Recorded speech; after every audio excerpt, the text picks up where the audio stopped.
Hello, everyone. Good evening. It's me again, your host, Simren Sohni, law student and a model by passion. I'm here today for Women of Essence, episode 12, brought to you by BK9 Resources. For those who are new, let me explain a little bit on BK9 Resources. BK9 Resources is a most comprehensive consulting company in working with individual organizations like institutes, universities, schools to conduct seminars, workshops, as well as special programs related to psychological, social, and physical development. Women of Essence series aims to bring in women from various walks of life to share with us their stories and experience on many different topics to inspire underprivileged women in order for them to achieve success. Now, just before we begin, I would love for everyone to participate in the comment section. We will be answering a few selected questions by the audience. I would love for you to participate. So, about today's topic. We will be talking about a journey of a lawyer to an artist. As Edward Hopper once said, if I could say it in words, there would be no reason to paint. Art comes in various branches. However, art in the form of painting is not thoroughly explored by the younger generation. Painting has been used by generations to express emotions, which is clearly needed in this era. Therefore, I would like to invite Miss Lisa Teo, who is not only a mother but also the founder of Lisa Teo Art, to shed some light on her journey. Hello. Hello, Lisa. Hi, Simran. How are Thanks you so much for having today? me. I'm great. I'm great. Yeah. It's an honor to have you on our show today. It's an honor for me to be here. Thank you for inviting me. You're most welcome. Okay, so so we shall start off with the first question. Yeah, all right. Sure. Okay, so what is the story behind what you do? Like, why is there the shift from law to art? Oh, okay. Actually, I've always wanted to pursue fine art at university.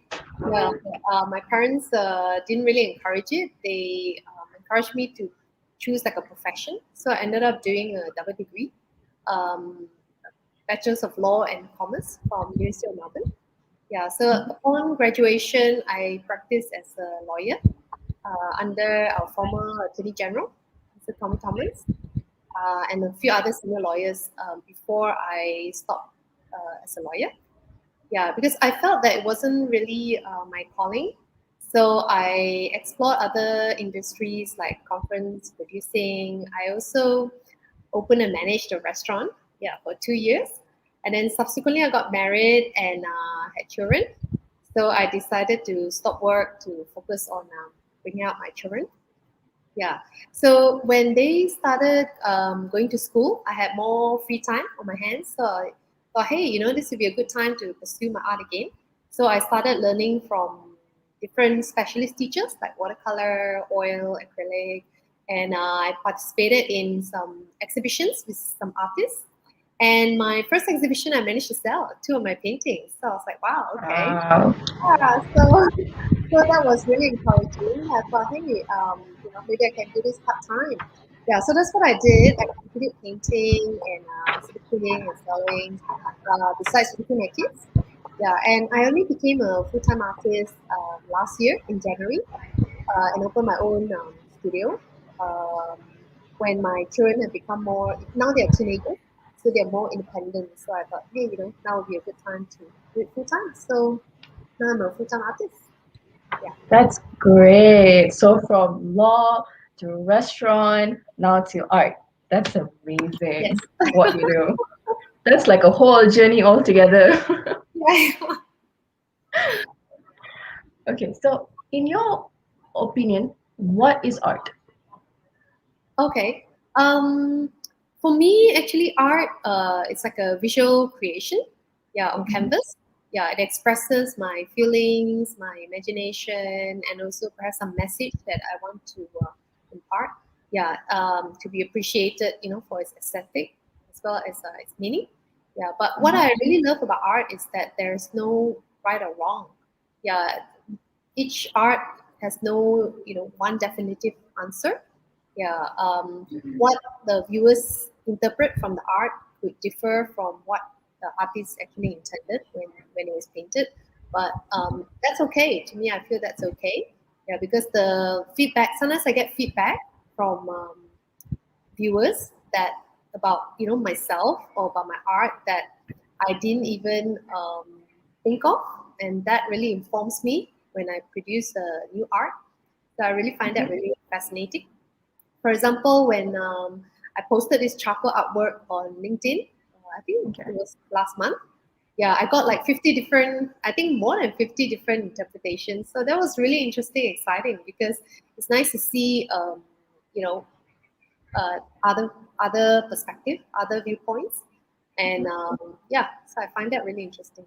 So for me, art is really I enjoy it if my artwork can actually inspire a special feeling or bring back like old memories for the viewers, something that touches their heart or resonate with them.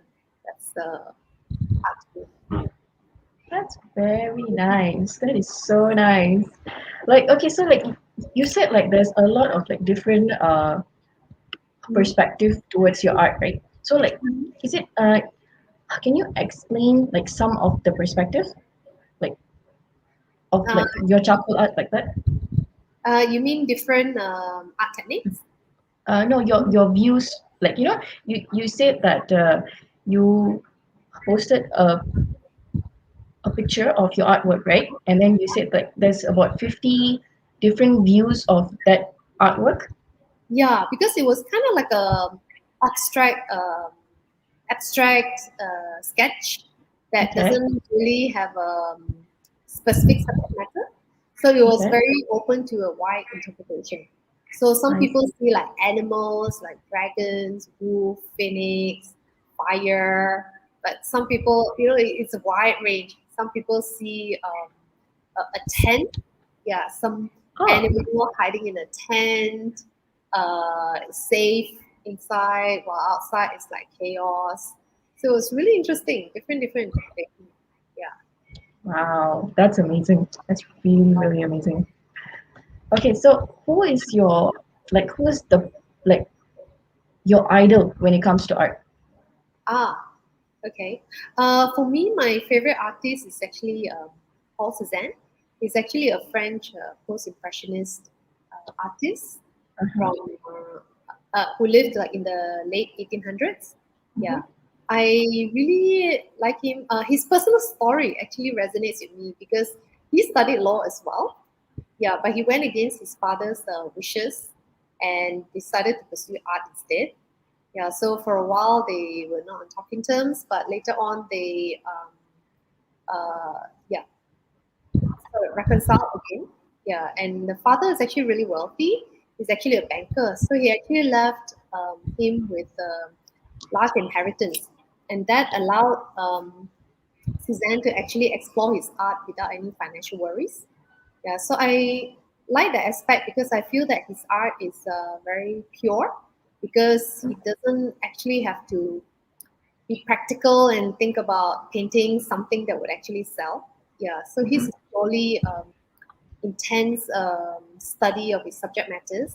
Yeah, he painted all sorts of art, like still life. Like he's very famous for his apples and jug on the table. Ah, that's And nice. yeah, and he can also paint portraits and as well as nature. Yeah. Nice. So yeah, what I really like about him is his brushstrokes. Yeah, Mhm. he liked using small brushstrokes and planes of color to actually gradually build up the subject matter. Yeah, so you can Mhm. see a lot of different colors in his brushstrokes, and they all sort of add up to build depth to his work. Yeah, so I really like that, and he is actually very. His study is really deep. Yeah, one painting he could take like 100 to 150 sessions to actually create one painting. So yeah, I always make it a point to see his artwork whenever I visit art museums when I go Mhm. overseas. Yeah. Nice. That is so cool. Like that. Like his story is quite very Bollywood type, like the one where like the parents don't let him work. I mean, like they want him to do certain thing, and then after that, the family don't let, and then remove him from the family and stuff like that. Oh, All because it's very Bollywood. oh, really? Okay, I Yeah, don't watch many Bollywood movies, but that's quite typical. yeah, it's actually quite similar to a Bollywood movie. The Okay, storyline. okay. Yeah, well, this is real life, yeah. But it's great Yeah. to finally reconcile with that. I mean, even myself, Uh-huh. my parents, oh, my father actually eventually did sort of gave his blessing to me doing art, pursuing art. So that's That's really nice. amazing. Yeah, Yeah, that's it's good. a wonderful feeling to actually have parents' support. Yeah, Very true. yeah. That's so true. Okay. So, before we continue, viewers, if you guys would like to ask any questions, the chat box is open. You guys can put in your questions and drop in a hi, hello. Will be amazing. All right. Okay. Next, questions. What style do you use for your art? Oh, okay. I actually do quite a number of styles, but my favorite two is actually post-impressionism and cubism. Yeah, it follows Mhm. on from my favorite artists. Yeah, post-impressionism basically is about well, a lot of post-impressionists like Cezanne, they actually paint outdoors, and what they do is they actually directly observe nature, what they see with their eye, and they capture more solidity than impressionist works. Impressionist works, they actually try to capture light on canvas, the effects Mhm. of light on canvas. So sometimes it's lacks some realism and solidity in their work, but post-impressionists, um, they try to create depth and all that without resorting to the old established way, for example, like on point perspective. Yeah. Mhm. So, and then cubism, I like it because I do enjoy using geometric forms. For example, Mhm. like pyramids or spheres or cylinders to represent the subject matter. For example, spheres can be used as to represent apples or oranges, and cylinders can be used to represent the tree trunks. Yeah, so that's basically cubism, exploring using geometric forms as Mhm. well as painting with different perspectives. Instead of just viewing from one angle, Mhm. they actually paint it viewed from different angles. So trying to create depth using different ways, not a traditional way. Hmm. That's very interesting to hear a lot of because normally when we look at art, those who don't actually know art like in that way, we always look at it, oh, it's like a tree, or it's like flower or plant, but the thought process behind the art itself is quite different from what we as non-artists see. So I think it's quite interesting to hear your point of view on that. Thank you. Okay, you're welcome. Okay, so you draw a lot of paddy as well, right? So Yes, I do. what does it represent to you? For me, I have been to Sekincha, Paddy Fields, Mhm. quite a few times actually. So I really enjoy going there because it's really serene. I love seeing the paddy fields. Yeah, the expanse of it makes me feel like a feeling of limitless possibilities. So I really like that. So I like to explore different themes using a paddy because I feel that they represent life. Yeah, for example, the cycle of life, new beginnings when they start planting the paddy, and then you have to really like mature the painting. Mature the paddy through hard work, patience, and labor. Yeah, and then through to harvesting the fruits of one's labor. So, Mhm. and then can also represent, for example, like closing one chapter of our lives and starting a new one, or the transient nature of uh, life. For example, every time I visit the paddy fields, the scenery is different. Yeah, so I feel that it can actually represent how we shouldn't hang on to too much to like bad memories or even good memories, because attachment tends to lead to pain and suffering. Yeah, so seeing the different um, aspects, the different stages of the paddy plantation makes me feel like that life is always moving, always evolving. So it's Mhm. good to go with the flow. Yeah. And then the weather also affects the paddy fields. So that to me also represent how we face a lot of challenges in our life. So it's about sometimes it's something that we can't control. So we can only adapt and cope as best as we can. For example, like COVID and lockdown, um, we can't control it. We just have to uh, adapt and pivot. Maybe pivot and take a different approach rather than what we normally do. Yeah. Mhm. And then I also feel like rice is a staple diet of Malaysians as well as Mhm. Asians. So as a Malaysian artist, I feel it's apt that I'm associated with paddy. Yeah. So I want to bring like awareness to how the long and difficult process of um, yeah of planting paddy and bringing it to the table. So we shouldn't take rice for granted, and should be more grateful for the humble rice.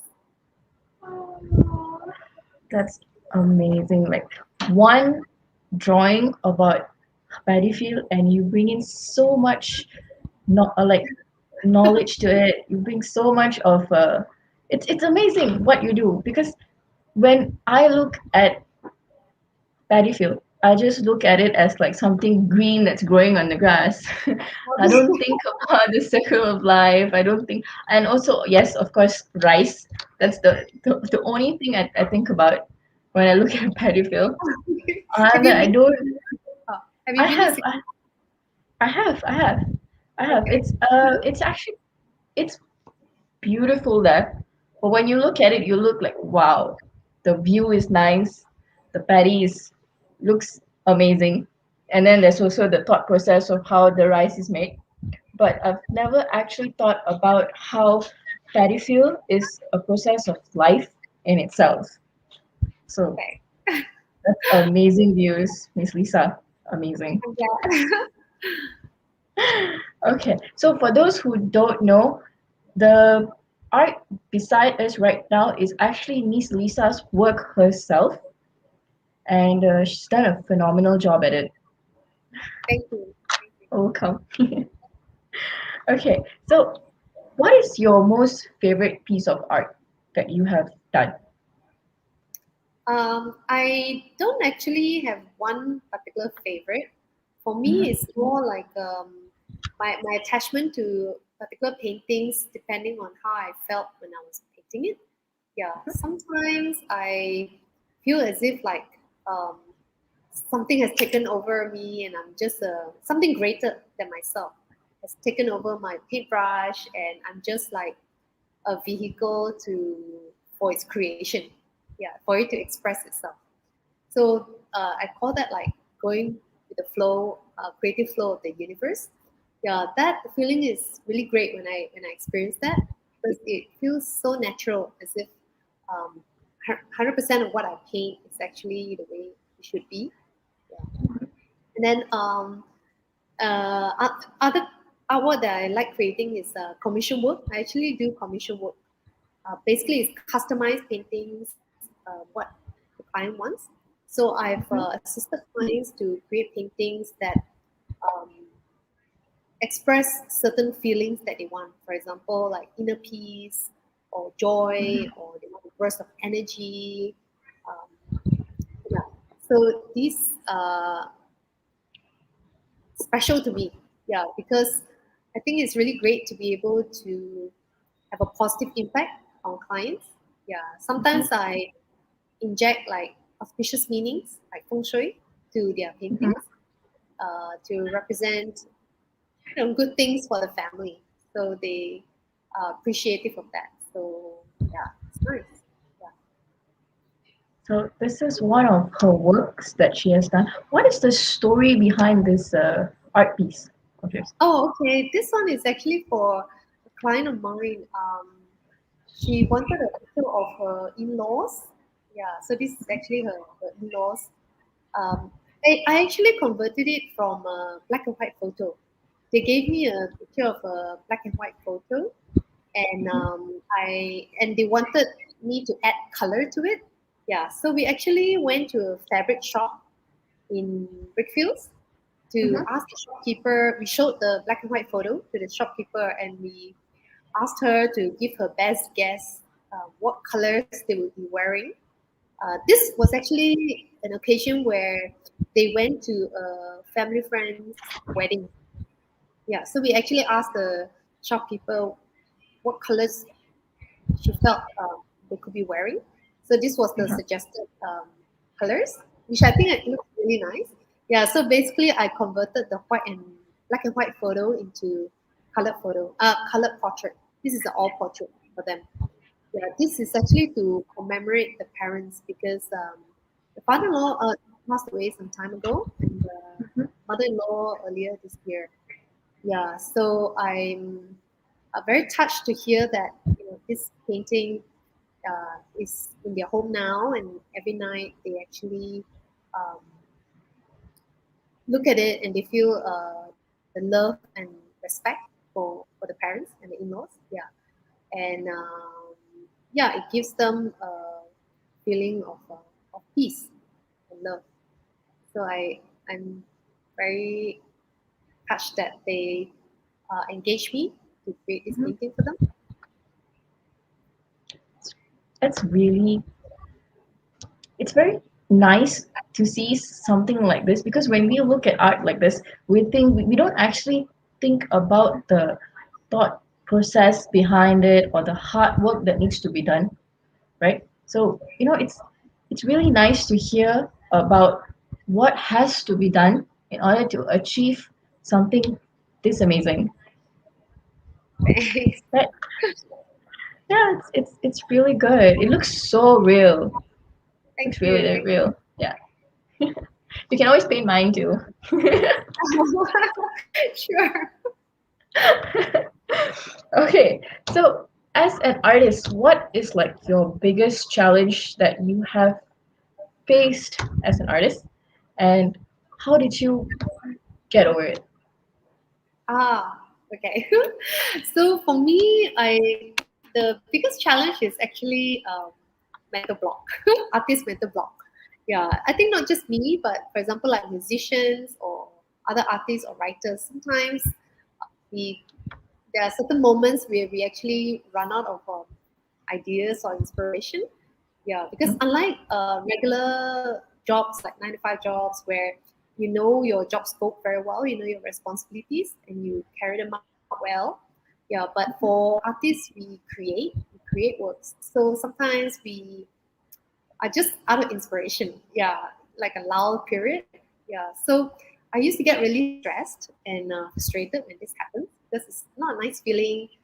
It feels like I'm lost. I don't know what to do and all that. Yeah, but I have to accept that sometimes it's also about our inner work. Yeah, and input. Yeah, rather than just creative output all the time. Yeah, so during this lull period, I will chill, I will read, or pre-COVID, I will actually travel. Yeah, I do get a lot of inspiration when I travel. Yeah, meeting new people, seeing new places. Yeah, or I could try to be creative in other ways. For example, like cooking or baking. Yeah, or I could try like 5 minute kind of sketch daily, just to keep going day by day until I feel inspired again to create new art. Yeah. So I've come to learn that life is about give and take. Yeah, we can't always just be giving and giving. So creative output, I feel, is like giving. Yeah. So sometimes we also need to, we also need self care and nurturing Mm-hmm. ourselves. Yeah, so that we feel ready to give again. So that's how I overcome mental, Your artist challenges. mental block. Yeah, it's good. It's good. I think it's a part and parcel of whatever you do, right? As you said, it's a give and take process. You can't always just keep giving and then not having anything back for yourself. So that's, yeah, it's good advice. And then we can also see in the Please say comments hello to section. my Yeah, you yeah, have a lot of fans Abundance. there. Thanks so much. Okay, so so and if any of you guys have any questions, feel free to put them in the comment section. We will be more than happy to answer them.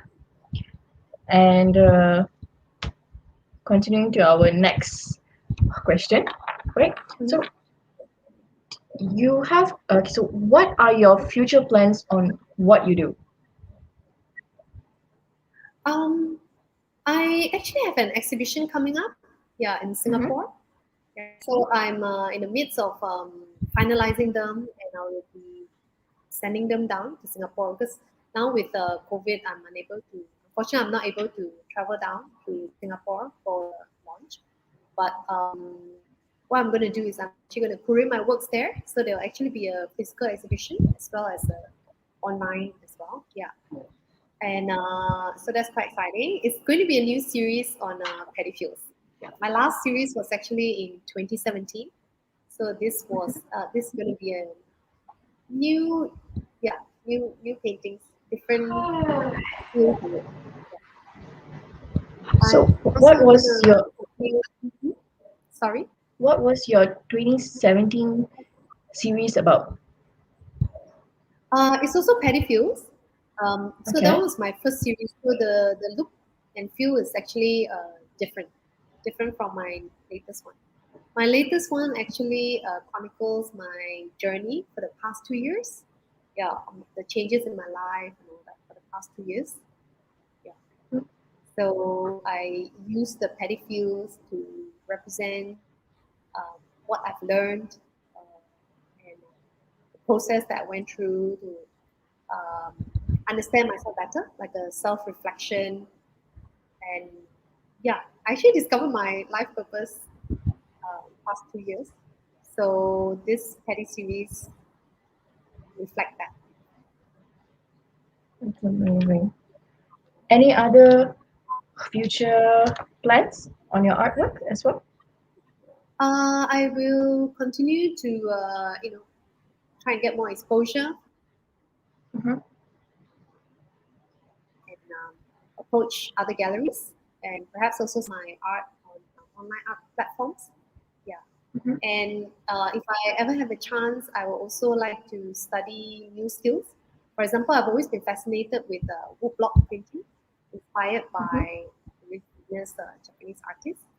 Yeah, and I also hope one day when I have the time, opportunity, and the resources to do a proper fine art degree, which is what I've always wanted to do. Mm-hmm. And That's of course, amazing. continue painting and creating new series.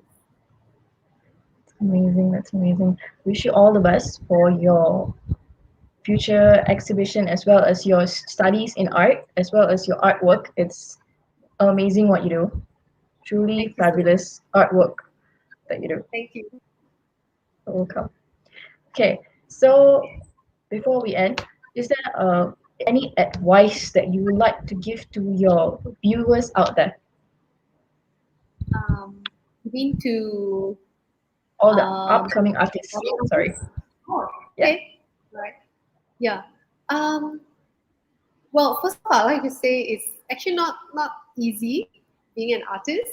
I must say, pros and cons. The pros, of course, is being able to pursue one's passion. Yeah, and also the flexible timing. I think flexible timing in terms of you have to manage your time rather. compared to like a regular um, 9 to 5 job, you actually have time to organize what you want to do and all that. Yeah, but the downside is the unstable income. It's not easy to actually make consistent sales. Yeah, so many artists have other businesses, or they have part-time jobs like teaching art to supplement their income. So my advice for budding artists would be to um, join art competitions or publicize the work online to gain publicity. Also to network with other artists, participate in exhibitions, and also continue to upgrade your skills and try different styles and find one that's unique to yourself.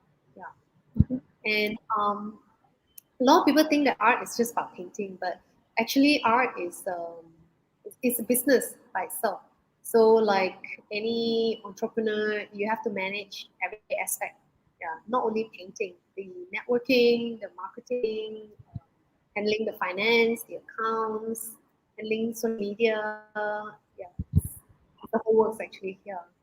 So for those who are unable to pursue art now for various reasons like financial reasons or maybe parental objections, yeah, my advice would be to do what needs to be done first.